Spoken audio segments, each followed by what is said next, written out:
Di dunia ini Tuhan tidak ikut serta. Dunia ini Tuhan tidak hubungan, tapi hanya ada kesenambungan. Karena apa? Dunia ini hukumnya sebab dan akibat, artinya karma. Diunduh dhewe Gusti Allah ora nganiaya marang kawulane, mung kawulane kang padhi padha nganiaya marang dirinya sendiri. Lah niki lah karma. Yang keempat, yang terakhir, supaya kita bisa merasakan nikmat dan manfaat dalam kehidupan, wal ma'rifatun insanu kamil. Jadi kasampurnane menungso jikalau kita bisa ngaweruhi sapa sesembahanmu. Kamu datang dari mana? Kamu itu siapa? Di dunia suruh apa? Kalau sudah selesai nanti pulang kemana? Ya saring kawruhana sejatine urip lamun benjang pinanggih palastra dateng pundi papan dununge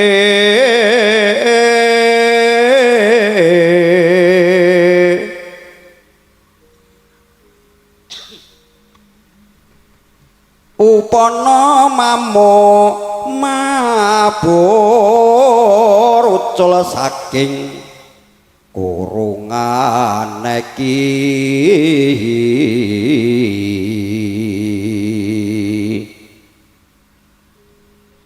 dateng pundi pencoan binjang jo nganti keleru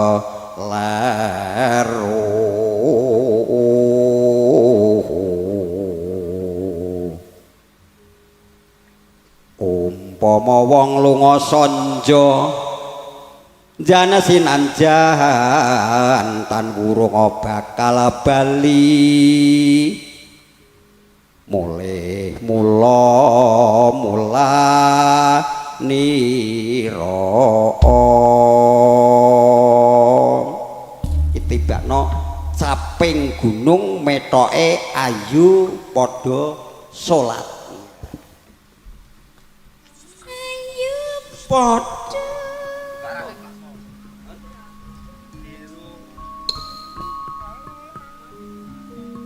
ayo padha salat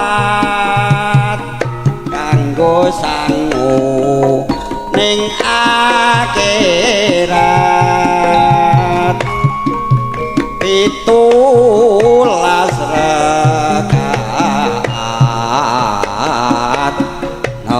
wengi ora kendhat jejak salate bakal jejak agamane yen ninggal salate bakal runtuh agamane.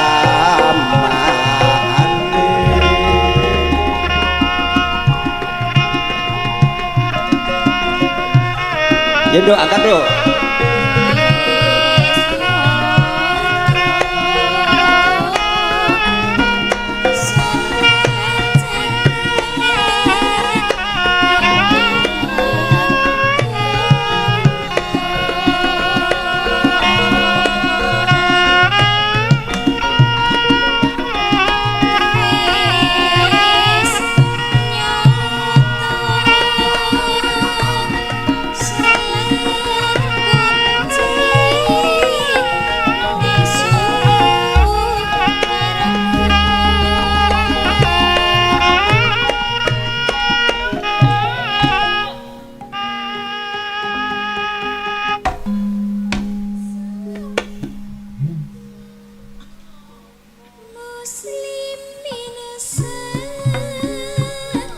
Cahaya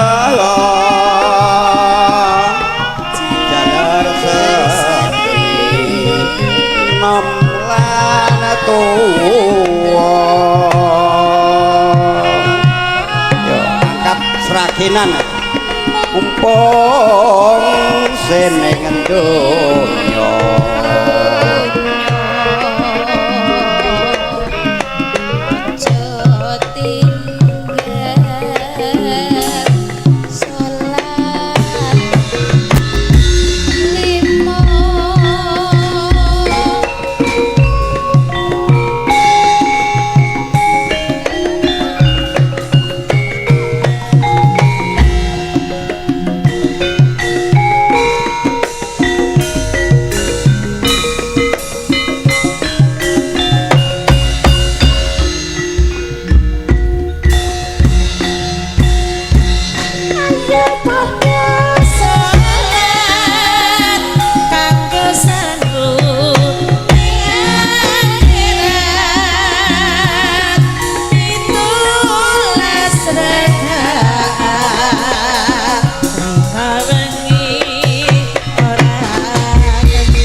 jaga ing agama wis nyata salat kunci ning suwarga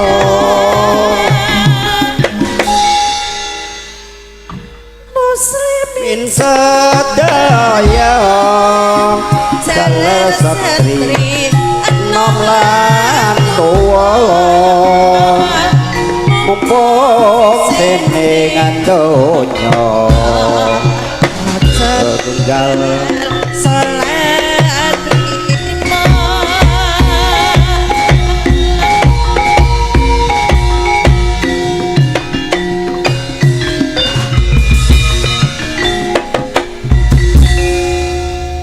sallu ala Muhammad.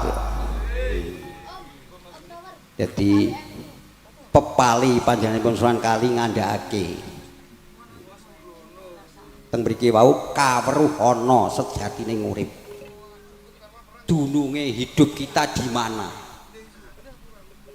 Sakniki kita boleh tanya pada hati kita yang kecil, hidup yang bagaimana lan di mana duduk kedudukan atau lungguh kehidupan itu sendiri. Bisa diartikan mencari makna hidup di mana letak kehidupan kita. Lokawruhono sejatining urip. Kita hidup di dunia ini bangsa hidup-hidupan. Bahkan di dalam diri kita penuh dengan miliatan triliunan kehidupan. Hidupe mripat kalih irung beda. Hidupe irung kalih kuping beda. Mungguh ilmu kimia beberapa sel di dalam diri kita ini berapa triliun tumpuan kimia di dalam diri nganti kita jumeneng kaya ngeten iki. Niki wong Jawa nganti semonten kedalamanipun kawruhana sejatining urip di mana kehidupan kita. Lamun benjang pinanggih palastra ini di dalam torekoh untuk memperkenalkan sholat ma'rifat ngaweruhi marganing pati. Niki. Maka kita harus tahu benjang palastro. Ketemu benjang palastro bukan arti besok akhir hayat kula sampean, tapi tumrape di dalam agama sholat ma'rifah mutu qoblal anta mutu, belajar mati sira saurunge ketekan pati. Wong kita mati itu innalillahi wa inna ilaihi raji'un to sumailahi turja'un. kita akan kembali nanggone Gusti Allah.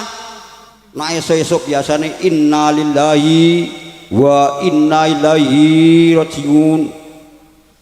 Asal Allah balik Allah. Betul? Kita pertanyakan, kita ini di dunia ini bangsa hidup-hidupan, bangsa daden-daden, aja kepengin diwedeni wong dadi eden-eden. Di mana keplasing pati kita?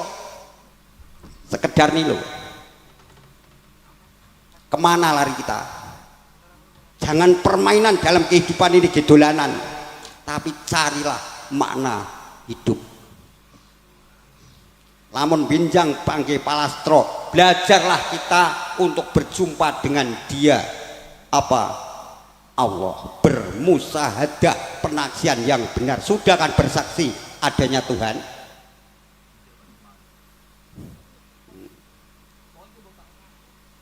Umpama manuk mabur kurung ucul saking kurungane iki bagaikan burung yang lepas dari sangkarnya. Roh kita harus tahu di mana jalannya untuk menuju kepada Dia. Orang mau saling ele-elean, bener aku, bener kowe, bener ini. Islam mengajarkan sampai ke ma'rifatullah, kita ngaweruhi datang Gusti Allah. Dunyane ora kenal, akhiratnya tambah buta. Kita kemana mau pulang? Ibaratnya burung ucul dari sangkarnya itu, burung yang pintar tahu jalannya untuk keluar. Kok bukan ucul ke sangkar mergo diabetes, diamputasi, mergo stroke, mergo sakit berat dan sebagainya. Kita terpaksa ibaratnya kayak wedhus sembelih kejet. Itulah Islam mengajarkan sampai di situ. Ucul saking kurungan neki, datang pun di pencelan binjang. Kita cari di mana kita nanti sehabis tugas di dunia ini mau pulang kemana. Aku iki sopo, aku datang dari mana, di dunia ditugaskan untuk apa, kalau selesai saya mau pulang kemana, bertanyalah. Saiki ngorong iso sambat anak bojo tangga teparo, susah iso sambat tangga teparo, tapi tentang mati itu urusan pribadi. Di mana kita? Mbah Mudin kayak ngajari wong mati. Pak Suto, aja wedi, aja geter. Ki upama judul ngono njero karang tekan Pak Mudin wendel banget ki kira-kira kaya pelayu apa ora kuwi. Ngerti yo njero iku sak temene makhluk ora beda awake dhewe, aja wedi, dijawab dengan tegas.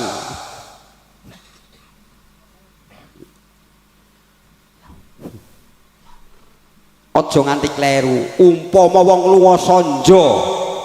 Dadi kehidupan di dunia ini sampean sedaya niku sonjo dolan hanya sebentar, sedelo mampir ngombe,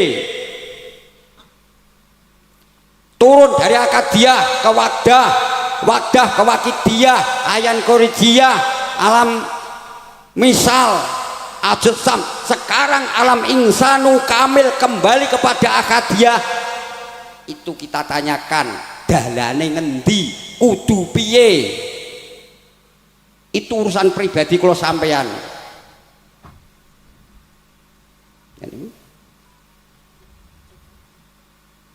Ibarat wong lunga sonjo, ibaratnya kita pepergian permainan, kita akan pulang ke rumah, ojo nganti kleru dalane.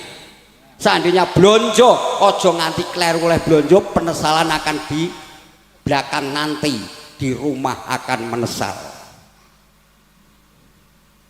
Apa artinya hidup di dunia ini?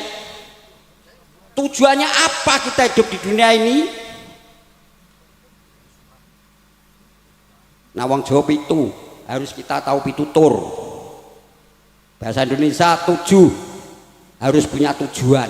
Kita harus tahu tujuan kita mau kemana. Sekarang ini dalam perjalanan menuju pintu kemautan pasti. Nih. Apike apa donya niku? Donya iku hanya sekedap permainan mimpi lama saja di dunia ini.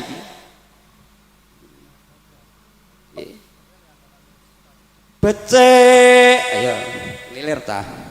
Apa wong urip ning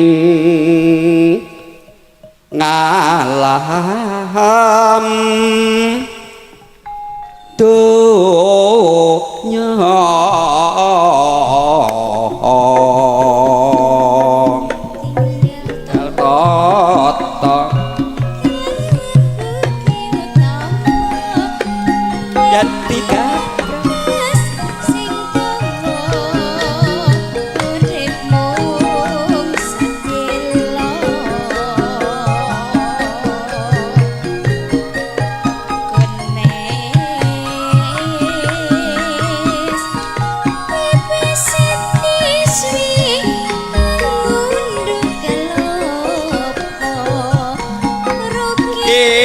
donya gede nafsune becik ditimbang bener luput becik milih dalan sing bener ojo minger-minger yen minger mundhak kepli wis kepecut mung denger-denger ora pati-pati ayu nanging mikurani yo layu mas yo layu mas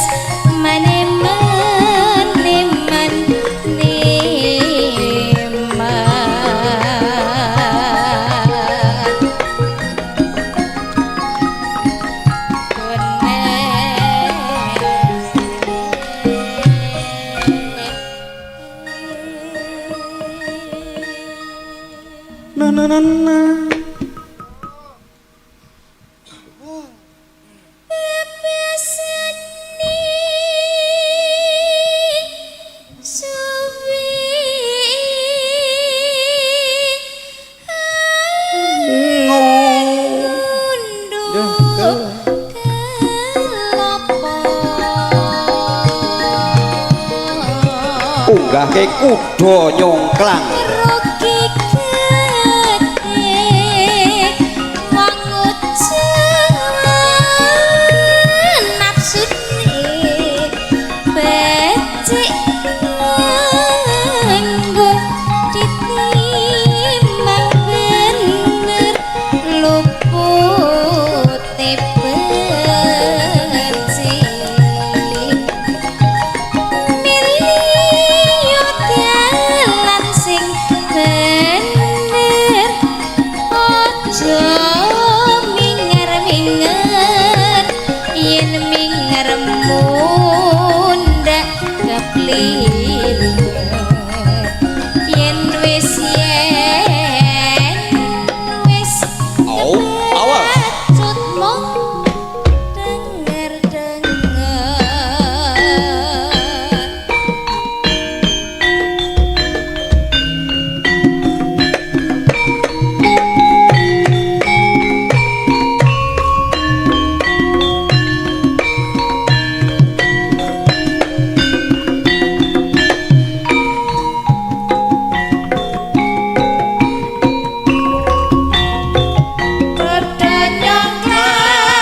Jalil Al Jawawi. Becik apa wong urip ning nak mentel kae sing nyanyi iso mentel kae jane wae. Ngalaham dunya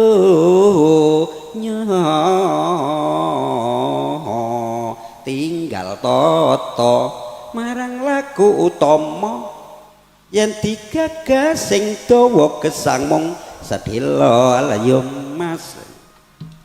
Baiknya apa kita hidup di dunia? Baiknya apa kita hidup di dunia kok kita ninggal taturan yang baik? Enggak ada baiknya sama sekali. Di ibaratnya hidup kita bagikan orang yang wong sing ngepek klopo ya. Ibaratnya suwe wong ngunduh klopo, rugi gede lamun ngujo hawa nafsune becik nganggo ditimbang bener lupute becik. Milio jalan sing bener ojo mingar-minger, nak minger mundak keblinger. Yen wis kebacut tenger akhir kula sampeyan kebacut digawa nang kidul desa poetan desa mriki niki diduduk innalillahi wa inna ilaihi rajiun diuruki diwidak-idak karo anak putune sunahe sing cepet dipuatoki ini kok tenger duok lor duok meneh kidul loro dadi tenger. Kita hidup hanya mamer ngombe, bagikan orang sing metik klopo niku luweh suwe medun lalu munggah lalu medun. Mung sedelo kita ngintrak di dunia ini berapa tahun?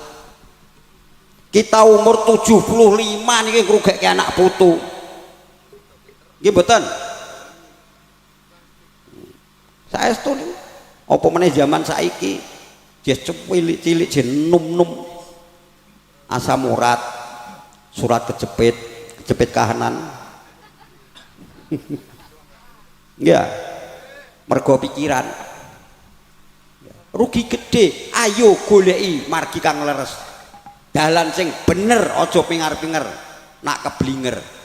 Di mana jalan wa torekotun akhirah carilah torekoh untuk menuju jalan menuju kepada sang ilayah. Wa torekotun afngali totolah perbuatan hatimu semua dari hati. Kita hidup di dunia ini mampir ngombe, baiknya apa? Sama sekali nggak ada baiknya. Pusto wal ngasri innal insana lafil khusri alladziina amanu wa ngamilu sholihati wa tawassabil haq wa tawassabi sabr. Wal ngasri demi waktu termakan oleh waktu sak pinter-pintere lek nggunakake waktu bagikan pedang salah langet saking nugel gulune dhewe. Innal insana lafil khusri sekabeh jenis menungso tetep dalam kerugian, dibentuk napa wae tetep dalam kerugian. Rakyat rugi, pejabat rugi, ayu bagus ganteng rugi, sugih rugi, sing rada ora rugi miskin mati ra ditinggalan sih. Tapi mengrasake tetep ing dalam kerugian. Bangun omah kerja bareng-bareng, pasang pondasi rekoso ngumpulke dana direwangi ora jujur misalnya gawe omah ing ngarah kekelonan ben anget barang omahe dadi mongko jen nom bojone ayu sing lanang mati anake lagi nedeng-denge kuliah omahe dadi mati bojone diganti wong rugi mboten.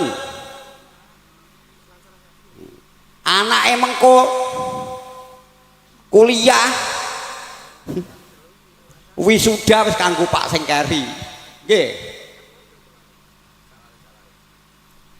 nguliahke anak nganti tekan perguruan tinggi barang anake wis rampung leh kuliah untuk kerjaan pake mbuke mati pokoknya pake jenom akhirnya wisudane untuk pangkat mengko ya genti sing depi mbok sing keri rugi mboten rugi wis tok bentuk apa mau tetep dalam kerugian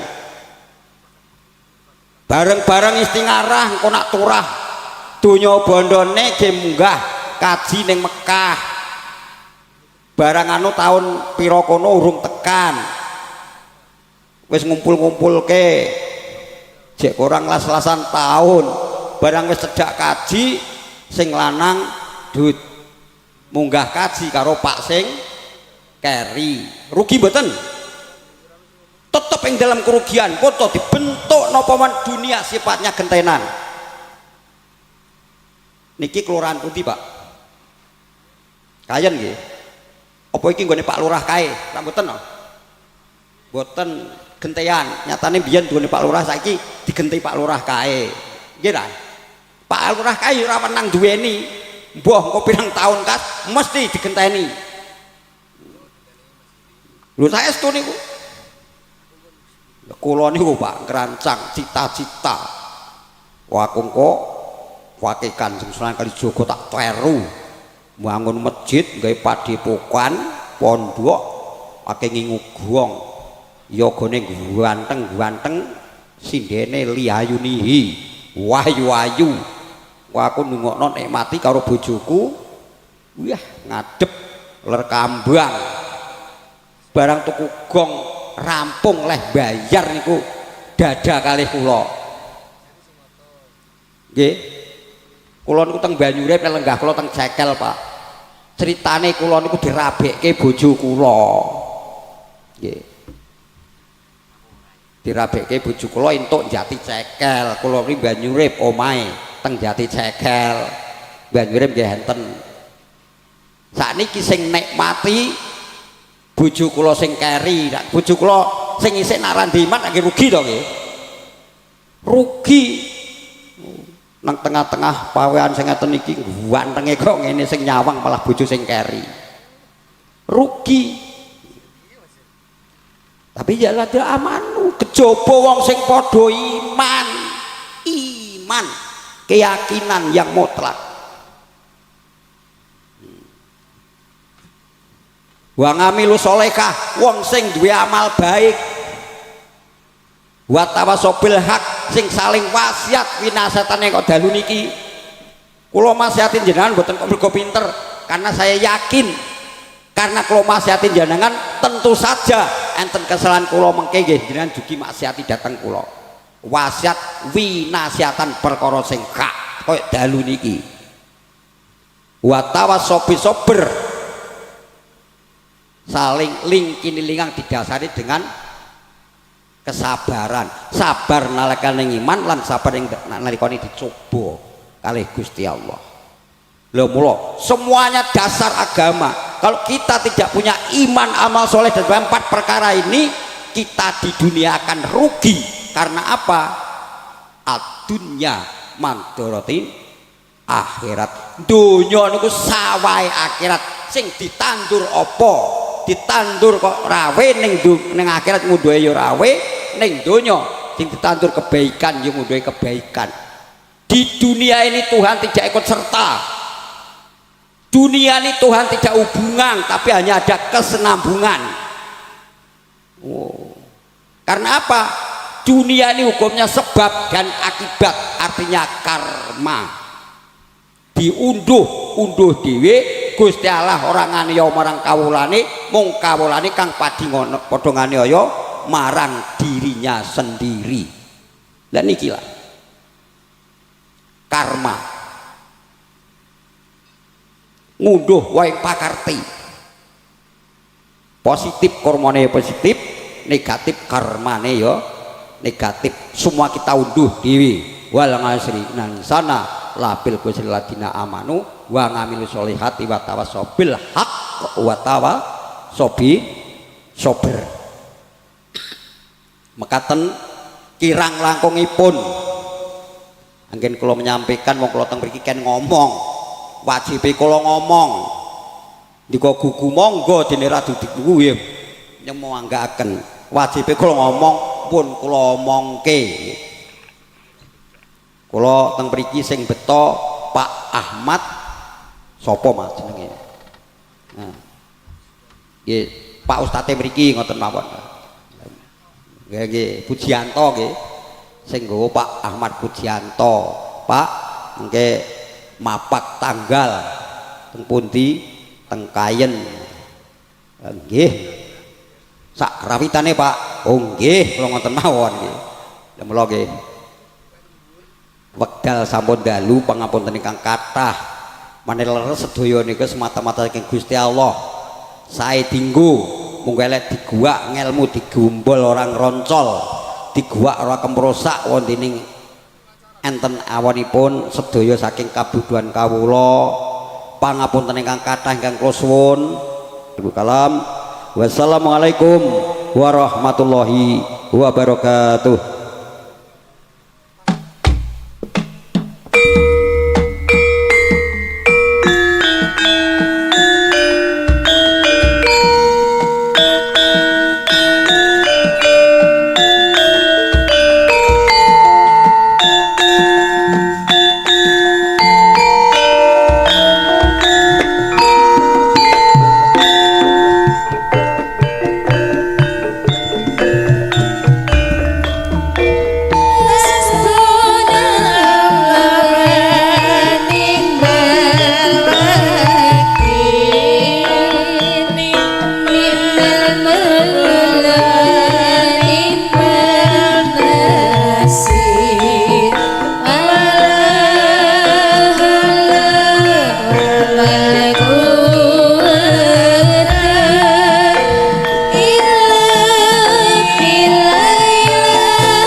Dumateng para bapak para ibu dan sah kala hormati.